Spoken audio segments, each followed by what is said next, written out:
Batuk efektif. Materi ini ada di tahun kemarin, sehingga Anda harus dengan hati-hati melihat bagaimana materi ini bisa saja keluar lagi dalam bentuk yang berbeda. Selamat pagi, masih dengan saya Hendy Kanduru. Anda masih di channel saya Bimba Kanduru, dan Bimba ini memberikan layanan, atau channel ini memberikan layanan terkait materi-materi yang keluar di uji kompetensi, di P3K, dan juga SKB CPNS. Kita akan memulai hari ini dari batuk efektif. Adapun definisi batuk efektif adalah metode batuk dengan benar, di mana klien dapat menghemat energi sehingga tidak mudah lelah dalam mengeluarkan dahak secara maksimal. Jadi adalah metode yang benar sehingga pasien bisa mengeluarkan dahak dengan cara maksimal tetapi dengan energi yang hemat. Kemudian tujuannya tentunya dari batuk efektif adalah untuk mempertahankan kepatenan jalan napas. Tentunya di sini ada masalah yaitu bersihan jalan napas. Bersihan jalan napas. Masalahnya biasanya kapan waktu diberikan atau waktu pelaksanaannya adalah bisa dilakukan tiap jam.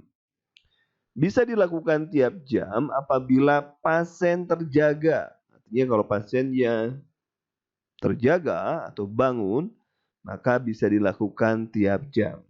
Berbeda kalau pasiennya dalam kondisi tidur. Jadi kalau kondisi tidur dan tidur itu tidak nyenyak, maka pasien bisa melakukan 2 atau sampai 3 jam sekali. Tentunya tergantung lihat kondisi pasien. Apa kalau pasiennya tidurnya dalam, jangan diganggu.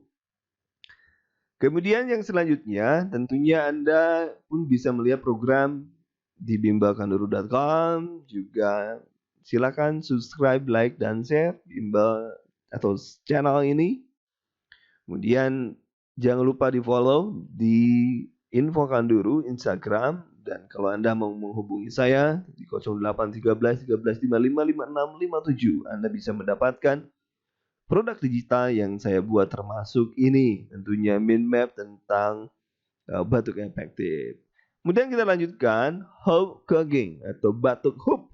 Saya nggak ngerti bahasa Indonesianya apa, tetapi inilah langkah-langkahnya.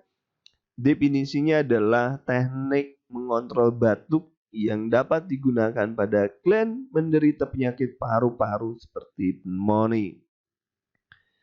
Oke, kemudian ambil napas secara perlahan, tentunya inspirasi. Ini kita berbicara dengan inspirasi, kemudian akhir dengan mengeluarkan.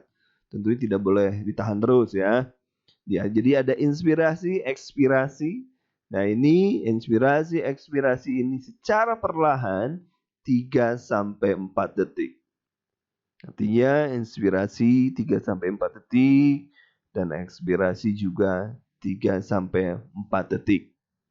Kemudian tarik napas secara diafragma, lakukan secara pelan dan nyaman dengan jangan sampai overventilasi paru. Jadi cara nariknya itu menggunakan diafragma ya. Jangan sampai overventilasi itu kelebihan masuknya udara ke paru-paru. Kemudian setelah narik napas secara perlahan, tahan napas 3 detik. Dilakukan untuk mengontrol napas dan mempersiapkan melakukan batuk hoop secara efektif. Ya. Kemudian selanjutnya angkat dagu agak ke atas dan gunakan otot perut untuk melakukan pengeluaran napas cepat sebanyak 3 kali dengan saluran napas dan mulut terbuka, mengeluarkan dengan bunyi hup hup hup hup gitu. Hup hup hup ya, gitu. Orang batuklah kayak gimana. Demikian untuk batuk efektif. Silahkan Anda berikan komentar juga kalau mau pesan materi apa yang akan saya berikan kepada Anda, atau Anda ingin meminta materi apa supaya saya bisa memberikan penjelasannya kepada Anda. Masih dengan saya Hendy Kanduru. Jangan lupa subscribe, like, dan share. Terima kasih. Assalamualaikum warahmatullahi wabarakatuh.